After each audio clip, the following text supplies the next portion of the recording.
जय श्री कृष्णा। भगवान जिस पर कृपा करते हैं उन्हें भिखारी क्यों बना देते हैं? आज इस बात पर पूरी स्टोरी जरूर सुनिएगा, बहुत अच्छी है बातें।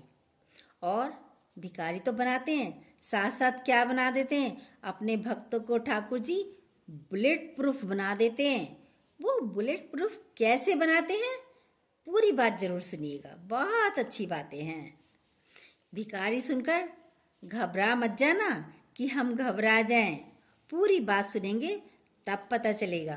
भगवान जिस पर विशेष कृपा करते हैं उसे करोड़पति नहीं बनाते, भिखारी बना देते हैं, गरीब बना देते हैं। भगवान की विशेष कृपा चाहिए तो असाध्य रोग दूंगा। भगवान कहते हैं जिंदगी भर इलाज कराते रहोगे और साथ में निर्धनता भी दूंगा, बीमारी भी दूंगा तो निर्धनता भी दूंगा। ये मेरे अनुग्रह का लक्षण है, निर्धनता और असाध्य रोग। असाध्य रोग से क्या कृपा होती है बताओ? यदि किसी को असाध्य रोग देंगे तो क्या कृपा हुई भगवान की? हर व्यक्ति यही सोचेगा ना। मन पीड़ा में होगा तो भजन होगा क्या? नहीं होगा। ये कृपा नहीं है, ये तो अकृपा है। सब यही सोचेंगे, कहेंगे भाई यदि हमारे दर्द है तो भगवान का भजन हम कैसे करें? ये कृपा नहीं है भगवान की, अकृपा है। शरीर स्वस्थ है तो भगवान के भजन में मन लगता है। अब असाध्य रोग हुआ, जैसे किडनी फेल हो गई, कोई इलाज है ही नहीं। इलाज लास्ट तक करते ही रहो, करते ही रहो। इस किडनी के अनुग्रह से जो हम कई जन्मों में हमारी बाधा हो रही है भगवान से शरणागति की, जो शरणागति नहीं कर पाते वो साधना हो जाती है। असाध्य रोग जब हमें भगवान देते हैं, उस पीड़ा में, उस दर्द में, उस बीमारी में, तब हम भगवान के नज़दीक हो जाते हैं। होंगे नहीं होंगे, तभी तो भगवान का नाम ज़्यादा जपते हैं। कोई भगवान बता दे किडनी खराब है, कैंसर हो गया है, अब तो वो भगवान का जप शुरू कर देता है। पता चल जाता है ये मेरा लास्ट है, तभी भगवान का नाम लेता है व्यक्ति, उससे पहले लेता भी नहीं। इसलिए भगवान को चुभोनी पड़ती है सुइयां, तो पहले से नाम लीजिए ना। बोला असाध्य रोग, महारोग ये मेरे अनुग्रह से आता है। जो हम कई जन्म साधना करके हम शरणागति की धारा पर नहीं पहुंच सकते थे। जीवन भर द्रौपदी ने क्या करा? द्रौपदी ये न जान पाई कि शरणागति में क्या कच्चाई रह गई मेरी। भगवान की शरणागत तो हुई, पर कच्चाई क्या रह गई? तो आखिरकार सभा में जंघा पे बैठने के लिए दुर्योधन बोलता है ना उससे कि इसे मेरी जगह पर बैठाओ, क्योंकि गलत शब्द बोल दिए थे तो ये शरणागत में कच्चाई रह गई थी। उसकी समझ में नहीं आता मेरा अन्य आश्रय कितना है, किससे है। जब देख लिया कि अन्य आश्रय व्यर्थ है, सबकी तरफ जब देखी, दृष्टि डाली गुरु पे, पितामह पे और धृतराष्ट्र पे, अपने पतियों पर, सब पे दृष्टि डाली, सबके आश्रय व्यर्थ हो गए। तो अनन्य आश्रय जागृत हो गया। अनन्य मतलब, अनन्य का मतलब क्या है? जिसमें अन्य कोई और है ही नहीं, है ही परमात्मा, उसे कहते हैं अनन्य भक्ति। अनन्य आश्रय जागृत हो गया द्रौपदी का। व्यवस्था में भजन नहीं होता, जो सुख है उसमें कभी भजन नहीं होता, बस जी रहे हैं अव्यवस्था में। अव्यवस्था में हर वक्त जीवन को जी रहे हैं। अव्यवस्था है तो जीवन को जी रहे हैं, बस एक एक श्वास भगवान के नाम में कर रहे थे, भगवान के नाम का पान कर रहे थे, जिस पर भगवान कृपा करते हैं। जब दुख लगता है तो भगवान का नाम जपता रहता है व्यक्ति, एक एक श्वास में भगवान का सुमिरन चलता रहता है। भगवान की प्राप्ति के लिए जहाँ जीव आसक्त होता है उसे हटा देता है, जहाँ जीव की आसक्ति होती है वह वहाँ से हट जाता है, मन को हटा लेता है। प्यारे, जब मैं किसी को अपना बनाता हूँ तो बहुत कष्ट देता हूँ। भगवान कृष्ण कह रहे हैं मैं किसी को अपना बनाता हूँ तो बहुत कष्ट देता हूँ। ऐसा भगवान क्यों करते हैं? पत्थर उठाकर शीशे पर मारो, वो टूट जाएगा।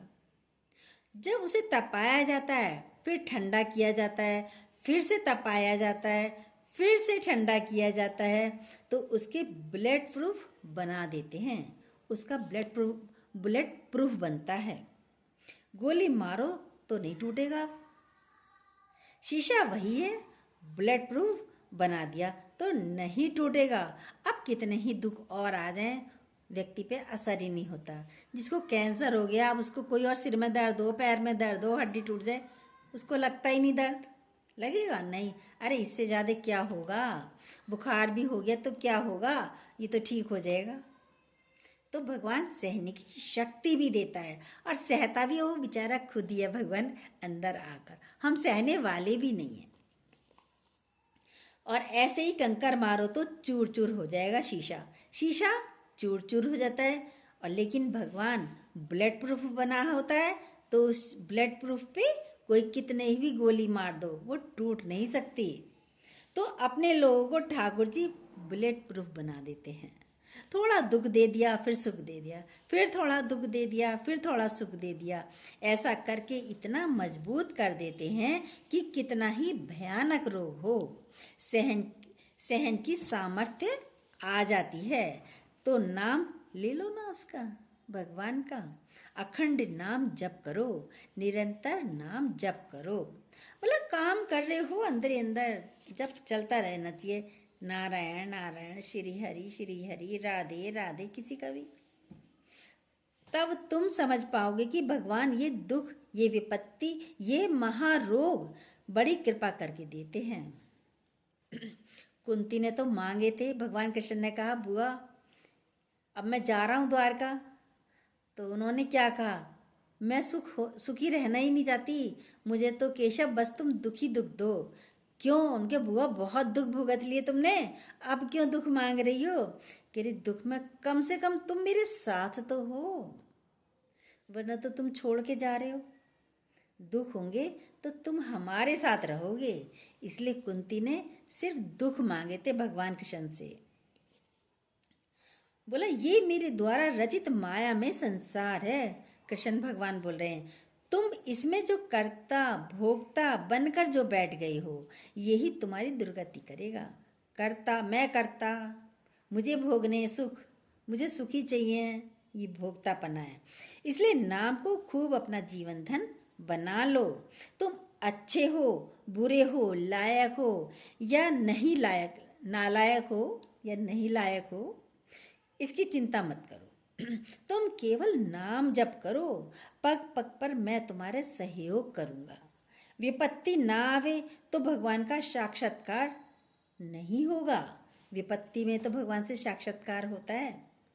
तभी तो कहते हैं कि मैंने आज भगवान के दर्शन कर लिए। जब ज़्यादा दुख होता है, जब चारों ओर से विपत्ति होती है, चारों तरफ अंधेरा होता है, कोई रास्ता दिखाई नहीं देता, तब एकमात्र भगवान को पुकारने की वो स्थिति आ जाती है। तब उसे पुकारते हैं और तब वो दर्शन भी देते हैं। प्रहलाद तो हमेशा पुकारते थे तो भगवान हमेशा साथ ही रहते थे। कितनी विपत्तियां आईं पर लगी नहीं प्रहलाद को जरा भी। ऐसे ही तो हमें भी होना चाहिए। हम छोटी छोटी, हम पे तो इतनी आती भी नहीं, हमें भगवान इतनी देता नहीं, पता है ये झेल नहीं पाएंगे। उस वक्त प्रहलाद ने झेल ली। विपत्तियां सब पर आई, राम पर आई, कृष्ण पे आई, सीता पर आई, किस पे नहीं आई बताओ? सब पर आई, बहुत बहुत बड़ी। हमें तो कोई एक शब्द बोल दे उससे हम गिर जाएंगे, ऐसे हो जाएंगे जैसे हार्ट अटैक होने वाला है, हार्ट फेल होने वाला है, हो जाते ना, सर में दर्द हो जाएगा, इतने बिखर जाते हो, कंच का शीशा जैसे टूट गया। नहीं, भगवान बुलेट प्रूफ बना देते हैं आपको। ऐसे बनो, भगवान के बच्चे हैं हम। बोला ना, जो पुकार भगवान सुनते हैं। सुनेरी मैंने निर्बल के बल राम, निर्बल के बल राम होते हैं, भगवान होते हैं। जब अपनी कोई सामर्थ्य नहीं रहती, तब आर्त भाव से जब जीव पुकारता है तो वे आर्त भाव भगवान देते हैं। आसपास की स्थिति ऐसी बना देते हैं कि कोई सहयोग ही नहीं, केवल भगवान का सहयोग मिलता है। आसपास वाले कोई सहयोग नहीं देंगे। मैं तुम्हारी सांसारिक आवश्यकताओं को जानता हूँ, भगवान कृष्ण कहते हैं उचित पूरा करता रहूंगा, तुम्हें चिंता नहीं करनी, तुम चिंता मत करो। कोई बीमारी आ गई, परेशानी आ गई, परिस्थिति आ गई, तुम चिंता क्यों करते हो? वाकई में लगता है हमें भगवान ने अपनी गोद में बैठा रखा है, पर फील तो करो, तब लगेगा। हाय हाय नहीं करो, वाहिगुरु वाहिगुरु वाहिगुरु वाहिगुरु करते चलो, हवा हो जाएंगी सारी परिस्थितियां। तुम ये अहंकार का बोझा मुझ पर छोड़ दो, निश्चिंत हो जाओ। कर भी तो नहीं सकते, कुछ कर सकते हैं नहीं, तो निश्चिंत हो जाइए। कर्तव्य अहंकार को मुझे समर्पित कर दो। जिस दिन तुम्हें ये बात समझ आ गई, मैं असमर्थ हूँ, किसी काम का नहीं हूँ, मैं आपका हूँ, यहीं से शरणागति शुरू हो जाएगी भगवान के प्रति हमारी। ये भगवान मैं असमर्थ हूँ, कुछ नहीं कर सकता, अब आप ही करोगे। वो तो वैसे भी कर रहा है, पर समझ नहीं रहते। जब इसीलिए उसने दीनहीन कर दिया, तब समझ आता है। अपमान, तिरस्कार, निंदा, नाना प्रकार की विपत्तियां अब सही मायने में भगवान के मार्ग का पथिक बन जाएंगे आप। जब उसके अपमान होगा, तिरस्कार होगा, निंदा होगी, तब जाके सही मायने में पथिक बनेंगे भगवान के उस रास्ते के। इसलिए भगवान कहते हैं मेरे अनुग्रह का लक्षण है कष्ट में जीवन व्यतीत होना। मैं प्रीतम, हे प्रीतम, मैं तुमसे कहता हूँ कि तुम मेरा नाम लो। भगवान कहते हैं हे प्रियतम, हम उनको प्रियतम कहते हैं, वो हमको प्रियतम कहते हैं। तुम मेरा नाम लो, मेरा स्मरण करो। कोई भी आदि व्याधि, शोक, ताप, ज्वाला, यंत्र तंत्र मंत्र आए, तुम एविरल नाम जप करो। कितना अच्छा कह रहे हैं भगवान कृष्ण, निरंतर नाम जप करो। तो बाबा मैं तो भक्तिहीन हूँ, क्या कहता है व्यक्ति, मैं तो भक्तिहीन हूँ, मुझे तो आती ही नहीं, मेरे में तो भक्ति है ही नहीं। यदि मैं भक्तिहीन होकर भी नाम लूँ तो भगवान मुझे स्वीकार कर लोगे? क्या कह रहा है व्यक्ति, क्या मेरे को स्वीकार कर लोगे? मुझे तो अज्ञानता से भरा पूरा हूँ मैं, मेरे पाप नष्ट हो जाएंगे, मुझे भोगना तो नहीं पड़ेगा। अरे आप समझते क्यों नहीं हो? भक्ति का मूल है भगवत स्मरण। जब आप नाम जप कर रहे हो तो महान भक्ति हो रही है। जब आप नाम जप ही कर रहे हो तो आपकी पूरी भक्ति हो रही है। भगवान कह रहे हैं मेरे नाम की शक्ति भाव भक्ति की अपेक्षा नहीं रखती। मेरे नाम की शक्ति, मेरा जो नाम स्मरण कर रहे हो उसमें भाव भक्ति की अपेक्षा नहीं रखती। भाव हो ना हो, भक्ति हो या ना हो, नाम जप करते रहो बस। भक्ति हो या बिल्कुल भक्ति ना हो, भाव हो या बिल्कुल भाव ना हो, आप नाम जप कीजिए बस। जैसे प्रयाग्नि संपूर्ण संसार को नष्ट कर देती है, ऐसे ही मेरा नाम की शक्ति तुम्हारी कोटि कोटि करोड़ करोड़ संचित पापों को निसंदेह भस्म कर देती है। नाम की शक्ति जैसी आग में कोई नहीं, सबको भस्म होना पड़ेगा। आग में आप कुछ भी डाल दो, सब चीज़ें भस्म हो जाती हैं। ऐसे ही जो नाम जप कर रहा है उसके सारे पाप भस्म हो जाएंगे। ये मैं तुम्हें अभय वाणी सुना रही हूँ। भगवान कह रहे हैं ये मैं तुम्हें अभय वाणी सुना रहा हूँ। मधुर से मधुर प्रभु का नाम है। मेरे प्रभु की बात मान जाओ बस, बहुत हल्के हो जाओगे। अपना बोझ प्रभु के चरणों में समर्पित करके नाम जप करो, सब ठीक हो जाएगा। अभी इसी क्षण सुधर जाएंगे। प्रभु का होके खूब नाम जप करो, गलत बातों का त्याग कर दो। हे तात, तुम्हें वेद या शास्त्रों से या अनेक तीर्थों से क्या प्रयोजन है? यदि तुम मोक्ष चाहते हो, ज्ञान की चरम अवस्था या प्रेम चाहते हो, भक्ति की चरम अवस्था, तो बस तुम आज से नियम ले लो। गोविंद गोविंद जोर जोर से बोलो, गोविंद गोविंद हरे मुरारी, गोविंद गोविंद मुकुंद कृष्ण, गोविंद गोविंद थांग पाड़े, गोविंद दामोदर माधवे। यदि उच्च स्वर से भगवान का नाम रट रहे हो, मतलब गोविंद गोविंद कुछ भी बोलो, मतलब तो तुम्हें आगम निगम पुराणों में या तीर्थों में समय देने की जरूरत नहीं है। इधर उधर भागने की आपको जरूरत नहीं है। अपना हर समय नाम जप करो। मुझसे नाम लेने को कह रहे हो, ठीक है। आपका कौन सा नाम बिल्कुल सटीक या और यथार्थ व्यक्ति के क्वेश्चन चलते हैं ना भाई। आपसे आपने तो कह दिया नाम जपो, पर आपका कौन सा नाम बिल्कुल सटीक और यथार्थ है, इसे आप प्रकाशित करो, इसे तो बताओ मुझे। तो कहा, कौन से नाम जप से भगवत प्राप्ति हो जाएगी, मोक्ष हो जाएगा। तुम दिन ब दिन बालक बन जाओ। तो भगवान कहते हैं तुम तो बस बालक मत बन जाओ, तो तुम्हारा काम बहुत जल्दी हो जाएगा।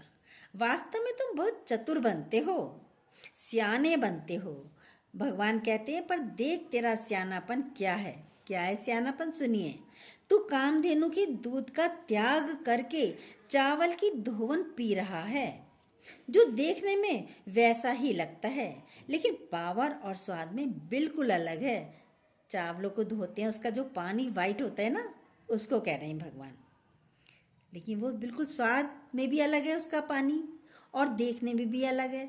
देखने में थोड़ा लगता है दूध की तरह, ना तो पावर है और ना टेस्ट है उसमें। चावल का धुवन भी सफ़ेद दिखाई जरूर देता है दूध जैसा, पर होता नहीं है। भगवान का नाम है कामधेनु कल्पतरु। नाम जपते जपते जो सुख है वही सच्चिदानंद में है, और जो भोगों का सुख है ये दिखाई देता है भागवत सुख जैसा। जैसे चावल के धोवन, जैसे चावल का धोवन दिखाई देता है दूध, पर वो दूध है नहीं, दूध नहीं होता है वे। माया के सुख भगवत भागवत जैसे लगते हैं, माया के सुख भगवत जैसे लगते हैं कि मानो भगवान मिल गए हो, जैसे मानो भगवान मिल गए। माया में जो सुखी है व्यक्ति, रुपया पैसा धन वैभव सब है, तो लगता है सारा भगवान मुझे मिल गया, अब मुझे और आवश्यकता नहीं। अगर ये भोग भोगने को मिल जाए, सोचता है ना, ये सारे भोग भोगने को मुझे ही मिल जाएं, किसी और के पास ये सुख वैभव ना जाए। इसलिए अपनी बुद्धि को शुद्ध करने के लिए, अपने जीवन को महान बनाने के लिए नाम जप करो। तुम बालकवत बन जाओ। नाम को ऐसा जपो जैसे बालक होता है, माँ के हाथ को पकड़ लेता है बालक। कहीं जा रही है माँ के साथ बालक भी जा रहा है, तो बच्चा माँ के हाथ को छोड़ता नहीं है। ऐसे तुम भगवान के नाम को पकड़ लो। इस तरीके से तुम भगवान के नाम को पकड़ लो और प्रार्थना करो, हे भक्त वत्सल, हे भगवान, मुझे और कुछ नहीं चाहिए, बस अपने नाम जपने की मुझे सामर्थ्य दे दो। एकमात्र भजन न होकर और सब कुछ हो रहा था। भाई भजन ही तो नहीं हो रहा था, पूरे जीवन व्यक्ति क्या करता है, सब कुछ कार्य होता है, बस भगवान का भजन नहीं करता, नाम नहीं लेता। राम सीता काली गणेश गंगा दुर्गा, ये सब नाम एक परमात्मा के हैं। ये जितने भी भगवान के नाम हैं एक समान हैं, सब सामर्थ्य वाले हैं। अनंत ब्रह्मांडों में जितनी सामर्थ्य है सब नामों में विराजमान है। आप किसी एक को पकड़ लो, सब में पूरी सामर्थ्य है। कोई एक नाम पकड़ लो, उसे बार बार पुकारो, उसे बार बार रटो, उसी से काम हो जाएगा। ओम ये मोक्ष धाम प्राप्त कराता है। कलयुग में बुद्धि क्षीण होकर गंदी बुद्धि यानी कुमति बढ़ती है। बस यही लगता है कि सब भोग मैं ही भोगूं, कोई किसी और को ना मिले ये सुख। मलिन बुद्धि निष्कृष्ट बुद्धि होती है ये। ब्रह्मा विष्णु महेश्वर, आत्मा परमात्मा, राधा कृष्ण सीताराम गणेश सूर्य अग्नि गंगा दुर्गा, ये सब मेरे भगवान के ही तो नाम हैं। ये सब मेरे भगवान के ही तो नाम हैं। किसी एक रूप को पकड़ लो, बार बार उनकी लीला कथा सुनो, उसी की लीला कथा सुनो, फिर बार बार नाम जप करो, बस हो गया कल्याण। सब नाम रूप एक साथ नहीं जपे जा सकते। सब नाम रूप एक साथ नहीं जपे जा सकते कि हम थोड़ी देर गणेश जी को जपें, थोड़ी देर बाद दुर्गा जी को जपें, फिर श्री हरि को जपें, फिर राधा जी को जपें, फिर सीताराम जपें, फिर दुर्गा जी को जपें। ये प्रारंभिक काल में तो ठीक है, लेकिन ऊंची चढ़ाई भक्ति की चढ़ने के लिए किसी एक नाम को पकड़ लो। जब हम ऊंची चढ़ाई चढ़नी है तो किसी एक नाम को पकड़ लो। क्या करते हो जब आप वैष्णो माता जाते हो, वैष्णो देवी जाते हैं, तो क्या बोलते हो वहाँ पे? वैष्णो देवी की जगह जाके क्या बोलते हैं? जय माता की, जय माता की, जय माता की, ये बोलते हैं ना। वहाँ पे ओम नमः शिवाय नहीं बोलते आप। देखिए अपने आप को, वहाँ पे जय माता की। और जब नीलकंठ पे जाते हैं या अमरनाथ जाते हैं, वहाँ क्या बोलते हैं? ओम नमः शिवाय, ओम नमः शिवाय, ओम नमः शिवाय करते हुए पूरी यात्रा चढ़ जाते हैं। यही है जीवन की यात्रा। एक नाम पकड़ लीजिए और हर एक नाम में पूरी शक्ति है, पूरी सामर्थ्य है। बोला ना। लेकिन ऊंची चढ़ाई भक्ति की चढ़ने के लिए किसी एक नाम को पकड़ लो, भव बंधन से मुक्त हो जाओगे। भव बंधन से मुक्त हो जाओगे। ये है नाम की सार्थकता। इसलिए भगवान हमें अपना नाम जपाने के लिए हमें बीमारी देता है, निर्धनता देता है। आई समझ में? कैसी लगी ये सारी बातें? अच्छी लगी हो तो प्लीज़ जो न्यू हो सब्सक्राइब कीजिएगा, बेल को दोबारा प्रेस कीजिएगा और अपने लाइक और कमेंट भी ज़रूर कीजिएगा, ताकि हमें पता चले आपको क्या अच्छा लग रहा है और क्या अच्छा नहीं लग रहा है। हमें पता चलता है ना हमसे कितने जने कनेक्ट हो रहे हैं, हमें भी तो तभी पता चलेगा। जय श्री कृष्णा।